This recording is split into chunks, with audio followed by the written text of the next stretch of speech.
कोण आहे ते? आमच्याबद्दल जरा सांगा बाई ना. म्हणा मोठी माणसं आहेत खूप म्हणावा. हो, संडासला जायचं असलं तरी नवी पुरी अंपला कार घेऊन जातात. हो, गाडी घेऊन जातात. दिवसभर वडापाव खात्यानं बस स्टँडला झोपतात नाही एवढा काय कुठं सांगून द्यायला आराम करा. बाई हे कोण? बाई हे श्रीमंत गडी श्रीमंत गडी. खोटं हो खरं हो पण तुम्ही मौन तरी झाला ना. बाई हे श्रीमंत गडी श्रीमंत गडी. राहण्याकरता यांना 7 तालाची महाडी, काळाची माडी. फिरण्याकरता यांना मोटर गाडी, मोटर गाडी. यांच्या आईने ठेवला मारवाडी त्याच्या पोटची ही जोडी. काय? यांच्या आईला मारवाडी ठेवला आणि त्यांच्या पोटची. अरे बावलेटा तुला पहिल्यांदा इतिहास समजून घे. कारण तुम्ही लहान होते आणि लहान असताना तुमचे वडील वारले. आता आई एकटी आईला काही उद्योगधंदा कामधंदा भेटाना. आता लहान मुलं ही वाडी लावायची म्हटल्यावर काहीतरी केलं पाहिजे ना. मग म्हाताऱ्याला गावात आता वय झाल्यामुळे कोणी कामाला ठेवीना.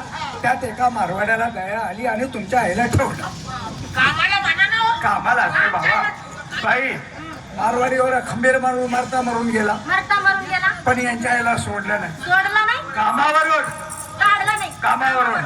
हा बाई पण योगा सगळे मारवाड्याला काही मुलगा नव्हता, हा. कोर्सवर नव्हतं. बर. त्यामुळे काय झालं त्याचं निधन झालं निधन. आणि मरताना मृत्यूपत्र यांच्या आईला मिळालं यांच्या आईला मारवाड्याचं. मारवाडी. आता काय तो माणूस घरगंज श्रीमंत माणूस सगळी प्रॉपर्टी यांना मिळाल्यामुळे गावात सगळं गाव यांना मारवाड्याचे दत्तक म्हणतात. दत्तक पुत्र. म्हणून म्हणतात. बरं का तरी सुद्धा आप्पा माझी म्हातारी लहानपणी मला पाळण्यात टाकलं की गाणं म्हणायची. हा. होय तो मारवाडी की गली अरे मेरा रंगा ऊपर गई.